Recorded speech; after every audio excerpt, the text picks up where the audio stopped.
Sister, magandang gabi. Pagpalain ka nawa ng Panginoon.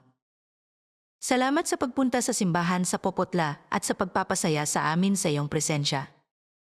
Sister, ang tanong ko ay mula sa Biblia, sa Proverbs chapter 22 verse 6. 22 verse 6.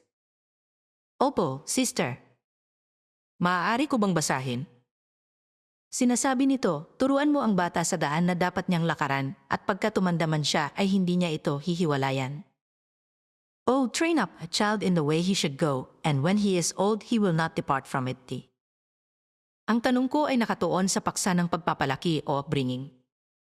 Sinasabi sa atin ng bersong ito na maaari nating sanayin ang isang bata mula sa murang edad sa lahat ng bagay ng Diyos. Gayunpaman, hindi ito garantiya na, bilang isang teenager, ang bata ay hindi tatahak sa ibang landas at lalayo sa daan ng Diyos.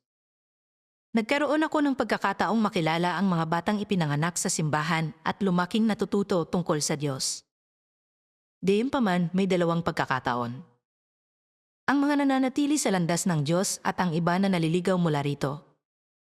Kaya, ang tanong ko, sister, ay ano ang payong maibibigay mo sa mga magulang na o sa mga magiging magulang pa lamang upang ang Diyos ay magkaroon ng awa o mercy sa kanila, sa kanilang mga anak? At huwag silang hayaang maligaw sa kanyang landas. Dahil sa huli, naniniwala ako na bawat magulang ay nagnanais na ang kanilang anak ay manatili sa landas ng Panginoon hanggang sa kamatayan. Pagpalain ka ng Diyos. Nakita ko rin sa simbahan ang sinasabi ng sister na nakita niya sa simbahan. Mga batang dumadalo at ayun, masaya sila. At isinasaulo ang mga koro, nananalangin, umaawit sa Diyos. At kapag sila ay teenager na, umaalis sila. Nakita ko rin ang phenomenon na ito, ngunit nakita ko na ang mga teenager ay umaalis at gumugugol ng ilang taon sa labas, sa mundo, at bumabalik sa simbahan. Bumabalik sila sa simbahan, iyon ang nakita ko. Sige, nagbibigay iyon sa akin ng kagaanan ng loob o comfort. Sa mga magulang, ano ang masasabi natin? Ito ay hindi maiiwasan. Paano mapipilit ng isang tao, ang kapwa niya tao, na maniwala na makaramdam? Hindi ito magagawa. Ang mabuting testimony lamang, hindi ba? Ang mabuting testimony at ang mabuting halimbawa ng mga magulang, ang edukasyon, ang mga values, ang pagpapalaki at ang pangangalaga o care ng mga magulang sa tahanan. Gaya ng sinasabi ko kagabi sa simbahan natin sa ibang lugar, na hindi dapat magsimula ang mga away, mga hidwaan, mga kaguluhan, mga pagtatalo sa tahanan, sa pamilya, sa kaibuturan o core ng pamilyang iyon. Mga malalaswang salita, mga insulto, kawalan ng paggalang o respeto ng asawang lalaki sa asawang babae at ng asawang babae sa kanya. Hindi nila iginagalang ang isa't isa, hindi nila pinahahalagahan ang isa't isa, hindi nila ibinibigay sa isa't isa ang kani-kanilang lugar. Hindi nila binibigyan ng pagkakataon ang isa't isa.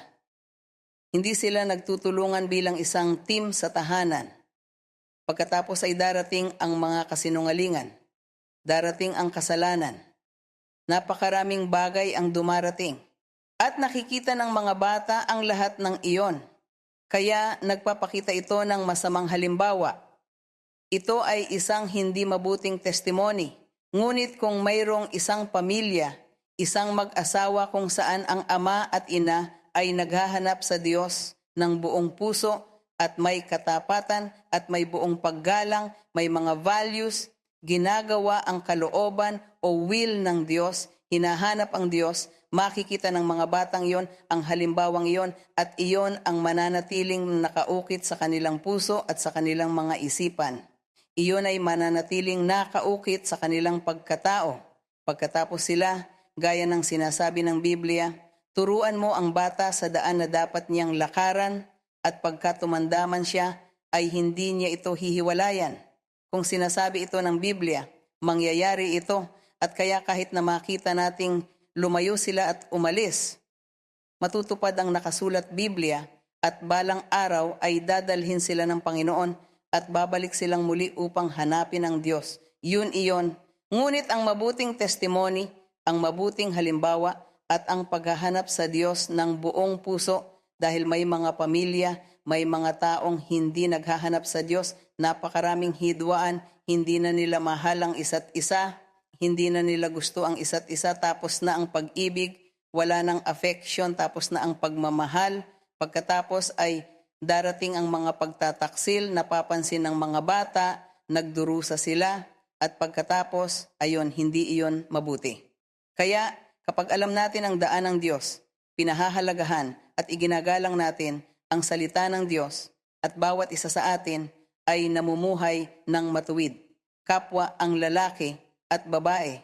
Kaya malaki ang naitutulong niyan upang ang lahat ng ating mga supling ay sumunod sa halimbawang iyon. At iyon ang nais nating gawin, ang magpakita ng mabuting halimbawa upang ang mga tao ay sumunod, ang mga bata ay sumunod, ang mga teenagers ay sumunod. At kapag kahit na siya ay matanda na, gaya ng sinasabi rito, mangyayari ito, hindi sila lilihis sa daan ng ating Diyos.